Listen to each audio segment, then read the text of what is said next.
clear to you. Now we'll move to the next concept, that is matrices. We'll move to the next concept, that is what? Matrices. Okay, so we have seen with normal arithmetic, linear algebra, right? We have seen with what? Integer arithmetic, then modular arithmetic, then we are seeing matrices. We are seeing matrices. So a matrix is a rectangular array.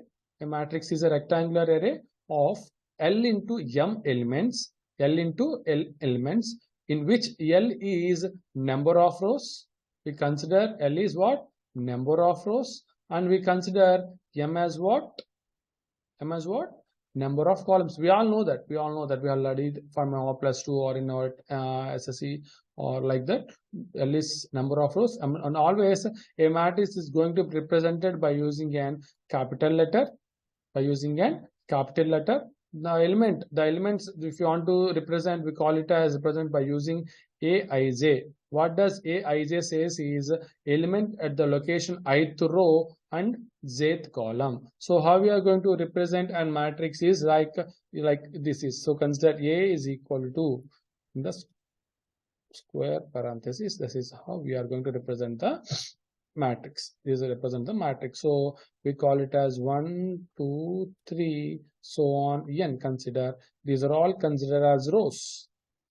Like here also we call it as 1, 2, 3, so on n. We call it as, these things are called as what? Columns. So if I say Aij, that is A11, so first row, first column element.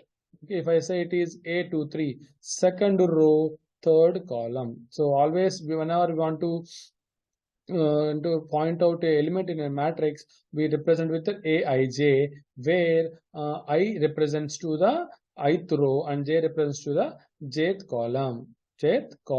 Okay, so if a matrix has only one row, then it is called as a row matrix. It is having called as a row matrix. So if I say the matrix have elements 1, 2, 3, now I consider this as what? A row matrix. Why? Because I have only one row and I have three columns. Similarly, if I have only one column,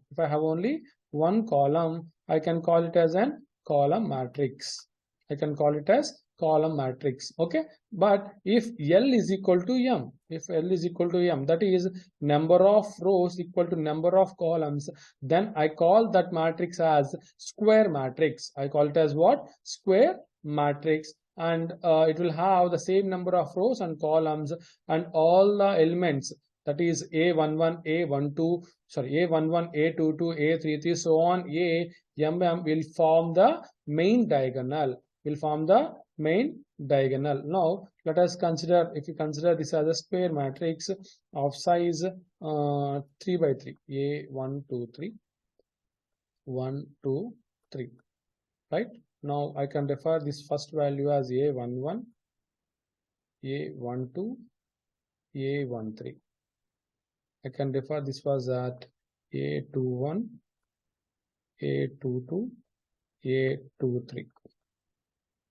I can refer this as A31, A32, A33. Now all the values that are starting with A11, A22, A3, all the values combinedly form the main diagonal of the matrix. So main diagonal of the matrix. So if the matrix is following some properties, then we call the matrix as additive identity matrix. So which matrix are called as additive identity matrix is, if I add some matrix, if I consider A plus B, and if I'm getting A, if I'm getting again A, then I call this B matrix as additive identity matrix. So when you get A, so for example, consider small a as an integer. When you add which value, when you add, we'll get the same value when you add the value 0. Similarly, an additive identity matrix is a matrix in which all the rows and columns are set to zeros. Then those are called as additive identity matrix. And similarly, we'll also have identity matrix. Whose matrix values, that is the main diagonal values, are 1. except the main diagonal values, all the remaining values are zeros. Those matrices are called as identity matrix. Again, I'm saying which matrices are called as identity matrix? The square matrices.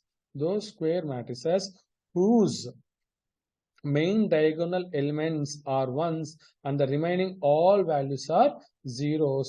They are called as identity matrix, and those identity matrix is represented by using I. So remember, always an identity matrix will be a square matrix. Remember, always an identity matrix is a square matrix. Now we will see some example for this, what you have discussed up to now, right? What we discussed up to now. So this is example for row matrix, right? Why? Because it is having only a single row and 4 columns. This is an example for a column matrix. It is having 1 column and 3 rows, right? So this is an example for a square matrix, and this is an example for additive identity matrix. Why? Because all the values are 0, and this is example for identity matrix. This is an example for identity matrix where except the main diagonal values, the remaining values are 0. Like we have seen operations in in integer arithmetic, as well as we have seen operations in modular arithmetic. We will also have operations on matrices also. We'll have relations also. In algebra, we'll have one equality relation. That is, we are going to check whether two matrices are equal or not. Similarly, we are going to apply 4 operations between the matrices. So we have seen these 3 operations common. That is, addition, subtraction, multiplication is common with respect to integer arithmetic, modular arithmetic, as well as matrices. One new operation that we come up is what? Scalar multiplication. Now we'll see this one relation and 4 operations one by one. So two matrices are equal if they have the same number of rows and columns, and the corresponding elements should also be equal. For example, even though they have same number of, for example, if I take this matrix, even I have a matrix like this. So of size same equal number of, so 23, 14, instead of 56, I have 5, 12, 21, 18. I have again 10, 8, 31. Now, can I call this matrix? Now, consider this as B and consider this as A. Now, can I call these two matrices equal? Is first the property I need to check is whether these two matrices have same equal number of rows and columns. Yes, this is a square matrix which is of size 3 by 3. Right? This is also a square matrix which is of size 3 by 3. Now, can I call these two as same? No. Every element should be same.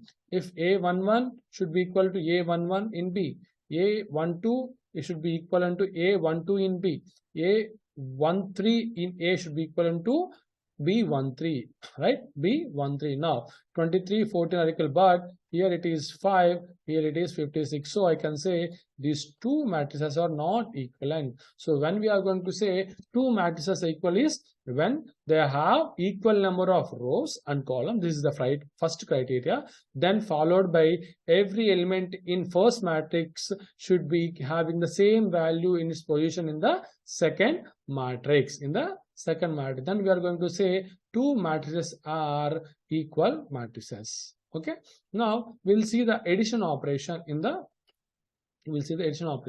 So two matrices can be added if they have the same number of columns and rows. This is one important property you should remember. Two matrices can be added if they have same number of columns and rows. The addition will consider as, for example, C. Consider the addition is C. Now all the elements in C, we can call it as Cij, right? Now every element Cij is equal to Aij, sorry, small a, we represent it, Aij plus Bij. Okay, Bij, that is C11 in the resultant matrix should be equal to A11 plus B11 should be equivalent to C11 should be equivalent to A11 plus B11. So similarly, C12 should be equivalent to A12 plus B12. This is the how we get the resultant matrix when we apply addition between two matrices. Addition between two matrices. So apply. So consider this is A, this is B. Now this is C. How we are getting it? A11. So 5 plus 7, 12. 2 plus 2, 4. 1 plus 3, 4. 3 plus 8, 11. 10 plus 2, 12. 20 plus 10, 30. Similarly with this also. So in the same way we have done the addition operation, we also do the subtraction. So if I want to get Cij or difference, we'll take Dij, we'll get it as Aij minus Bij. Right? So consider the same two matrices A and B. Now consider this is A and this is B. Now you apply subtraction. 5 minus 7 minus 2. 2 minus 2, 0. 1 minus 3 minus 2. 3 minus 8 minus 5. 2 minus 10 minus 8. 10 minus 20. Right? 10 minus 20. So this should be minus 10. Right? 10 minus 20, this should be minus 10. So this is how we get the subtraction. And this is how we are doing the addition and sub. So up to now, out of the one relation, we have seen the equivalence. Out of the 4 operations, we have seen 2 operations, addition and subtraction. Next, we'll see the more important operation, that is multiplication, which is the most important thing we need. So if you want to apply addition, apply multiplication between two matrices, if you want to apply multiplication between two operations, the main property is that if you want to apply multiplication between two matrices A and B, here the rule is that the number of columns in the first matrix should be equal to number of rows in the second matrix. This is the main condition we need to consider. If I consider the size of A as m into n, if I consider size of matrix A is m into n, then whatever may be the number of columns, it doesn't bother about B, but the number of rows should be equal to n, right? It doesn't bother about rows of the first matrix, similarly columns of the second matrix, but the important condition is that the number of columns in the first matrix should be equivalent to number of rows in the second matrix. Then only we can apply the what? Multiplication between two matrices. Okay. Now how we are going to apply the matrix addition? Right? Matrix addition. Now consider these two. Now how we are going to apply is, we are going to take one row by row, right, in first matrix, and we are going to multiply with the one column by column, right? So right, and this will be the first element. Okay. Now we'll take this row again, second column. This row again, third column. This row again, fourth column. Now how many values I'll get? 4 values. Now again, next I'll take the second row.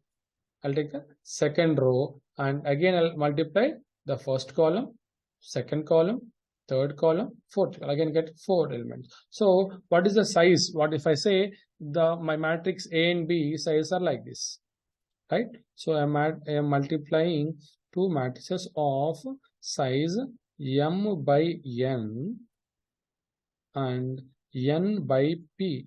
Now the result matrix will be of size m by p.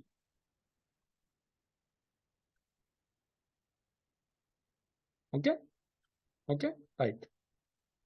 Now what is the size of this one? How many rows we have? We have 2 rows, right? How many columns we have here? 2 by 3. Now how many rows we have here? 3 rows.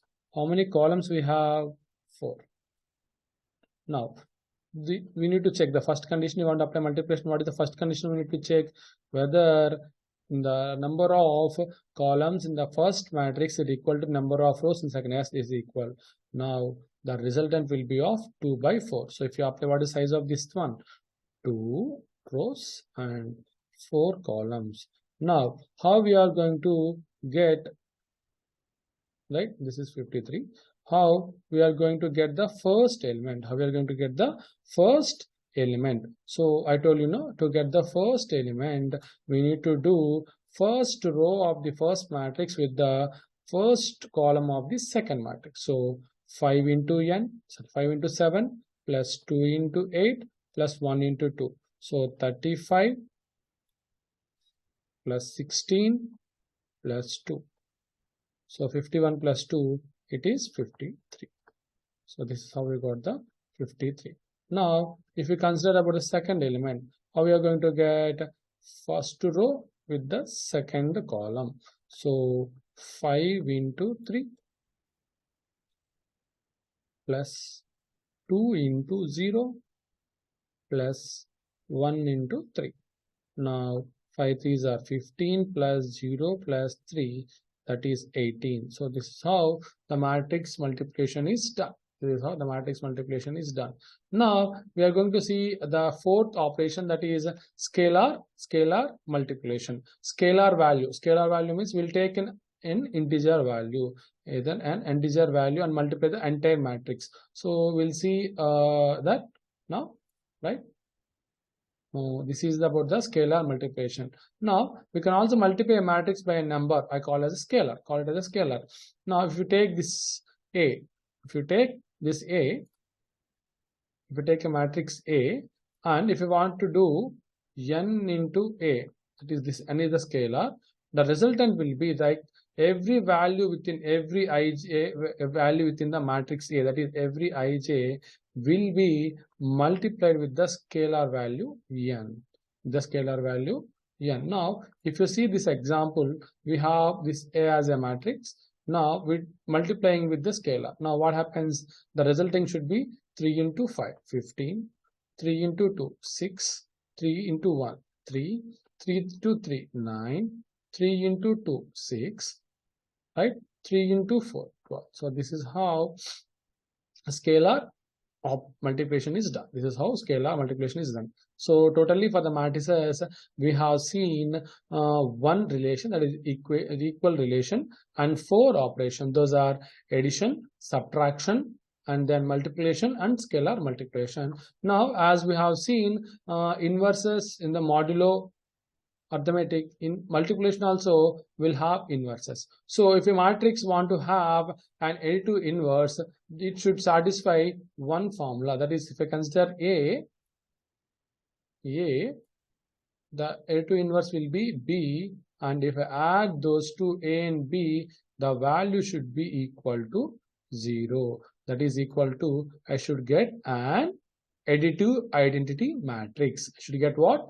Additive identity matrix. So if we consider A, if every element in A is Aij, if I consider every element in A as Aij, then every element in B, that is Bij, should be equal to minus Aij, should be equivalent to minus Aij, should be equivalent to minus Aij. Then I can say that B is the additive inverse of A, and I can represent it by minus A. I can represent by minus A, right? This is additive. Like we have an additive inverse for the matrix, we'll also have multiplicative inverse also for the matrix. So it is represented by it is represented such that if I apply A into B, I should get the identity matrix. I should get the identity matrix, and this B is going to be represented by as A power minus 1.